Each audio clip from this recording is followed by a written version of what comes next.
প্রতিদিন, খোদার কসম প্রতিদিন মুসলমান খ্রিস্টান হচ্ছে। একদিন, বেশি দিন আর লাগবে না, ভিক্ষার থালা যখন হাতে নিবা তখন আর মোবাইলের এমবিও থাকবে না, আর তোমার মোবাইলের আব্বাও থাকবে না, তোমার ফেসবুকও থাকবে না, ইউটিউব। আমি দায়িত্ব নিয়ে বলছি, বুঝে শুনে বলছি। আমি দিন রাত 24 ঘন্টা আমার মূল ফিকির, মূল কাজ, মূল মেহনত মুসলমানের নওজওয়ানকে নিয়ে ভাবা। তোমরা ভিক্ষা করবা, ভিক্ষা করবা বললাম। কেউ তোমার প্লেটে একটা ভিক্ষাও দিবে না। সন্তান, তুমি দেখো, আজকের খবর না, ওরা জানে না, ওরা এই ছোট ছোট বাচ্চা, এক এক বাচ্চার কাঁধের মধ্যে, পিঠের মধ্যে, হাতের মধ্যে বাটি, বক্স, গাঁটটি, কত কিছু বোঝা, পায়ে জুতা নাই। ও জানে না ও কোথায় যাচ্ছে, ও জানে না ও কোথায় যাচ্ছে। আমার একটা 4 বছরের মেয়ে আছে। আমি প্রতিদিন রাত্রে 2টা, 2:30, 3টা বাজে মাহফিল থেকে যখন যাই, ওই পর্যন্ত আমার মেয়েটা সজাগ থাকে। আমি গেলে কিছুক্ষণ আদর করলে, বুকে জড়ায় ধরলে, আদর করলে আমার লগে কিছু কথা থাকে তার। ও তার ভাই বোন অন্যগুলার নামে বিচার দেয় আমার কাছে, কয় মারছে, এই করছে, সেই করছে।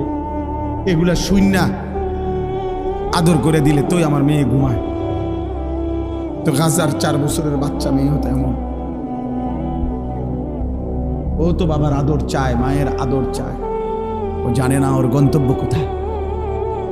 সে যদি বাচ্চা মেয়েটা, যদি বাচ্চা ছেলেটা যদি তার মাকে বলে, মা কোথায় যাচ্ছি আমরা, কি বলবে না?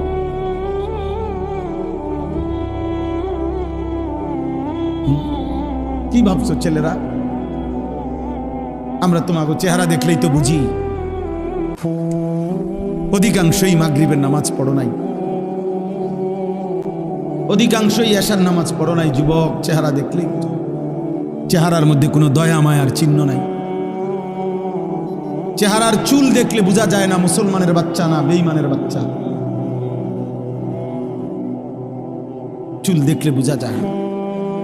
প্রতিদিন যত্ন করে 300 টাকা খরচ করে, সপ্তাহে 15 দিনে, 1 মাসে 300-500 টাকা খরচ করে, আহা মুসলমান, বেঈমানের মতো, ওই কুত্তাদের মতো, মুশরিকের মতো চুল রাখতেছ। একজন চুল কাটার পিছনে সময় ব্যয় করতেছে ঘন্টার পর ঘন্টা।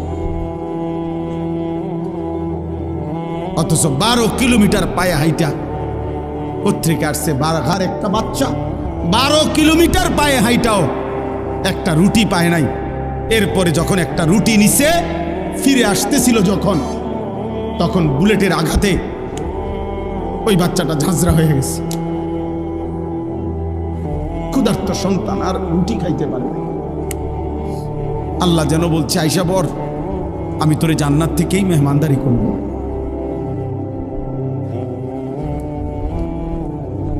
আমি তোকে জান্নাত থেকেই মেহমানদারি। এই জন্য বাপ, আমি একজন ছেলের আশায় আছি। আমি কোনো প্রার্থী না, আমার কোনো মার্কা নাই, আমি কোনো নির্বাচনী জনসভায় আসি নাই।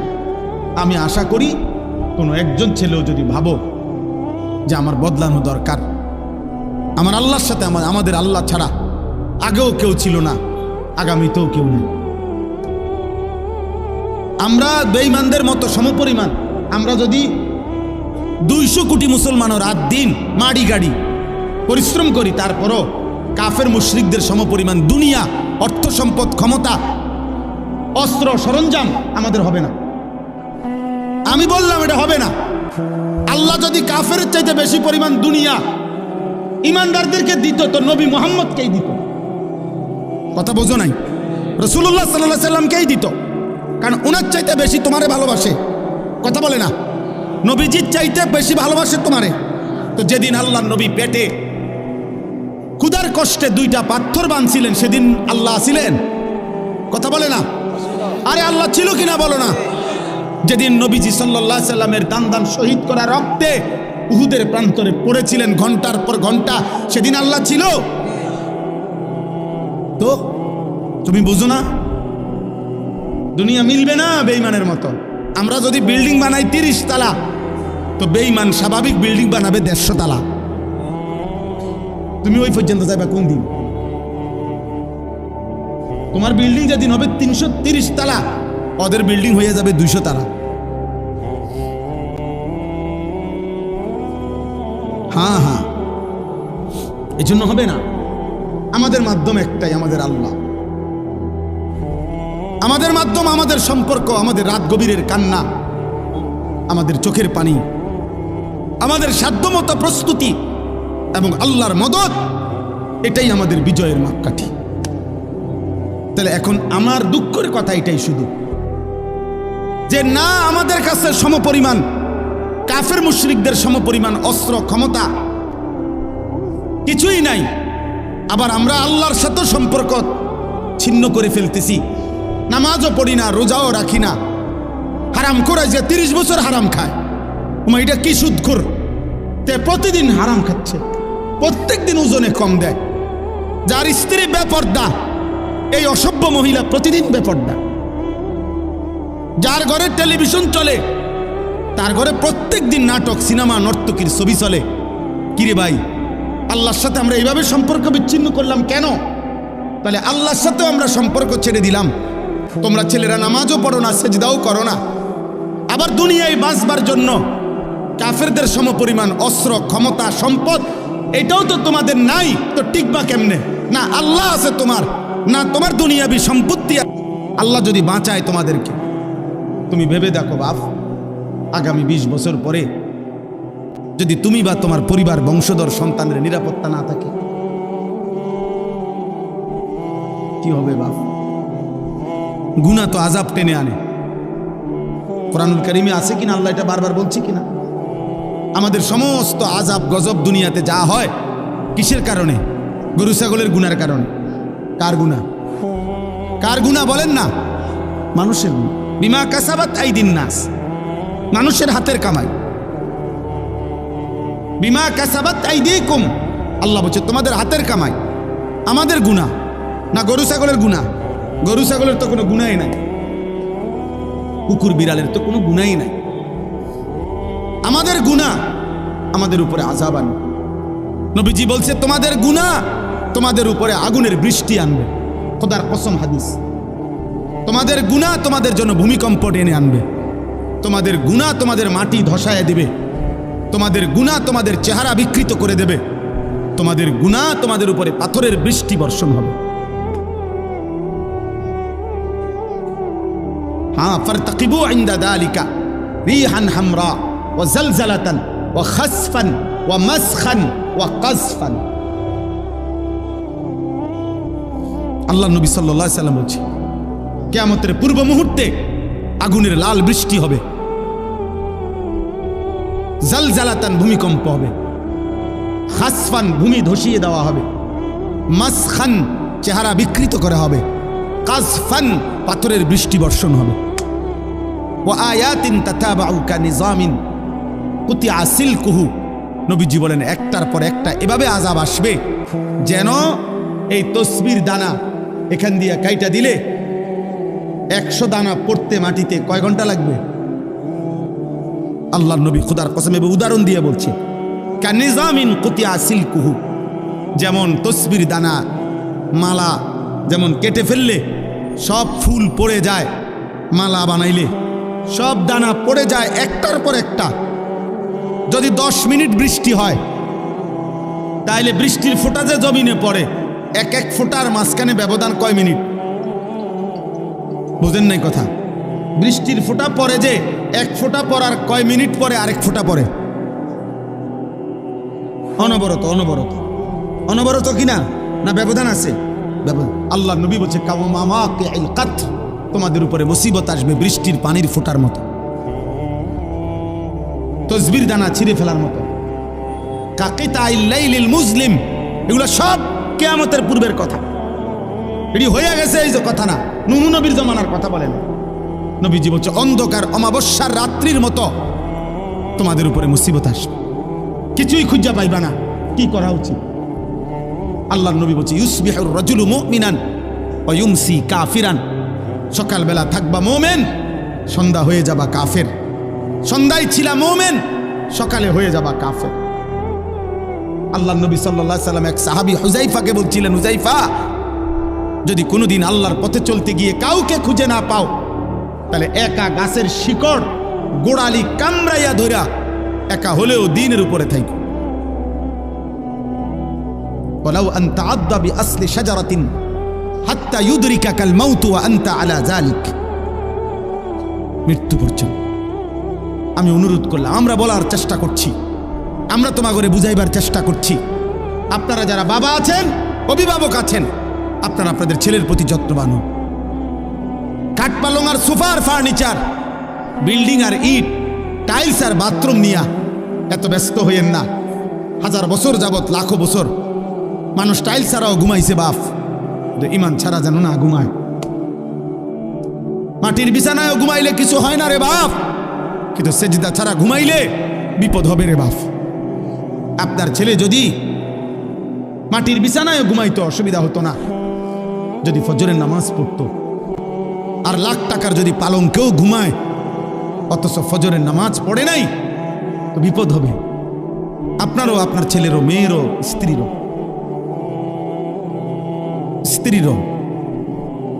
অতএব দয়া করে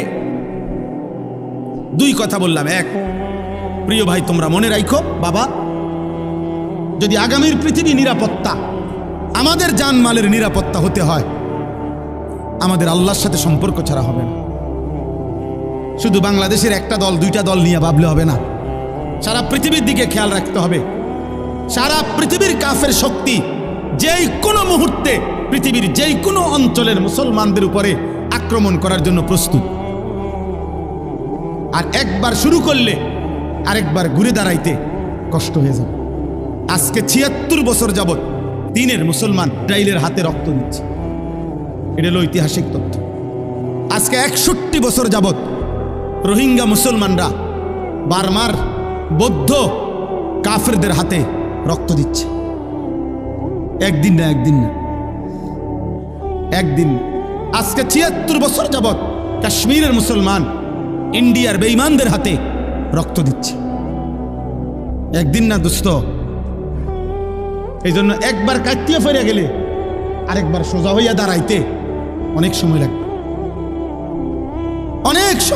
অনেক সময়। এই জন্য এটা একটা বিষয়। আগামী প্রজন্ম নিরাপদ থাকতে হলে তোমরা নামাজ পড়তে হবে। আমার একটা কথা, একটা ছেলে কল্পনা করো, মনে করেন, সবাই ভাবেন তো যে এইখানে মনে করেন যদি 10,000 সাহাবী মদিনার কল্পনা করেন, নবীজির যুগটা, একটা মিনিট মনে মনে ভাবেন তো আপনারা যে আমাদের নবী সাল্লাল্লাহু আলাইহি সাল্লামের জামানায় মনে করেন 10,000 সাহাবী নবীজির সামনে বসা। কয় হাজার?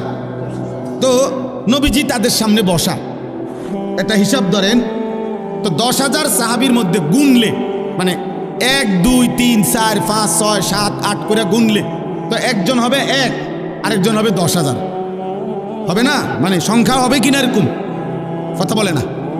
কিন্তু প্রশ্ন হলো এখন আমার, যে এবার আমরা কল্পনা করেন তো 1 নম্বর জন মনে করেন সামনে বইছে, আর 10,000 নাম্বার যার সিরিয়ালে উনি মনে করেন একদম পিছনে। তো এই 10,000 সাহাবীর সামনে কল্পনা করেন যে ফজরের নামাজ পড়তো কয়জন, কয় পার্সেন্ট? কথা বুঝছেননি আমার? 5 ওয়াক্ত নামাজ পড়তো কয় পার্সেন্ট? কথা বলে না। হারাম থেকে বেঁচে থাকতো কয় পার্সেন্ট? হালালের উপরে চলতো কয় পার্সেন্ট? তো বিজয় তাদের হবে না, তো আমগুনি হবে। এবার আমরা এখানে হিসাব করি,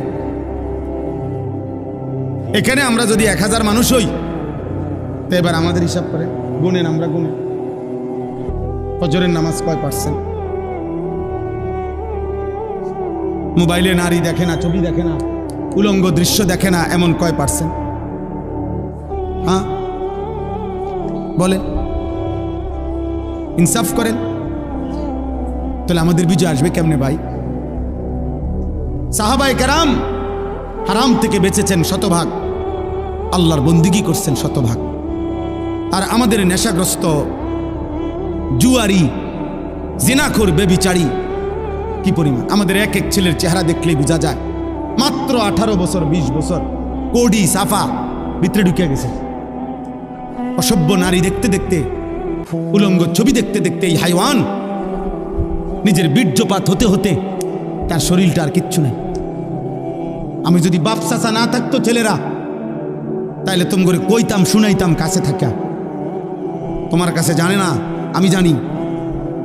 16 বছরের ছেলের হালাত কি, 14 বছরের ছেলের হালাত কি, ক্লাস 9-এর ছেলের হালাত কি। অসংখ্য যুবক, নওজোয়ান কিশোর মৌলানা সাহেব জিনা করতে করতে ক্লান্ত হয়ে গেছে, বেবিচার করতে করতে ক্লান্ত হয়ে গেছে। এমন ছেলেও হাজারবার চোখের পানি ফেলে আমগো কাছে দোয়া চাইছে, দোয়া চায়, যে সারা রাত উলঙ্গ ছবি দেখে, যার নিজের লজ্জাস্থান নিজের হাত দ্বারা শেষ করে দিছে।